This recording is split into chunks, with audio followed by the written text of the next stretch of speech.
দিল্লিতে সংসদ চত্বরে বিক্ষোভ প্রদর্শন বিরোধী দলের সাংসদদের। লোকসভায় 13 ডিসেম্বর আচমকা স্মোক হামলার ঘটনায় সংসদের নিরাপত্তা নিয়ে আলোচনার দাবি তোলেন বিরোধী সাংসদরা।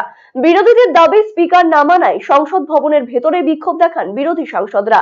সংসদের নিরাপত্তা নিয়ে বারবার আলোচনার দাবিতে বিরোধী সাংসদরা সোচ্চার হতে সংসদের দুই কক্ষ থেকে সাসপেন্ড করা হয় একাধিক বিরোধী সাংসদকে। সংসদের শীতকালীন অধিবেশন থেকে সাসপেন্ড করা হয় কংগ্রেসের অধীর রঞ্জন চৌধুরী, তৃণমূলের কল্যাণ বন্দ্যোপাধ্যায়, সৌগত রায়, ডেরেক ওব্রাহিম সহ 9 তৃণমূল সাংসদকে। এরই প্রতিবাদে মঙ্গলবার সংসদের সিঁড়িতে বসে বিক্ষোভ দেখাতে থাকেন বিরোধী সাংসদরা। কংগ্রেস সভাপতি মল্লিকার্জুন খার্গে এদিন বৈঠক করেন বিরোধী সংসদীয় দলের নেতাদের সঙ্গে। বৈঠক পরবর্তী রণকৌশল ঠিক করা হয়।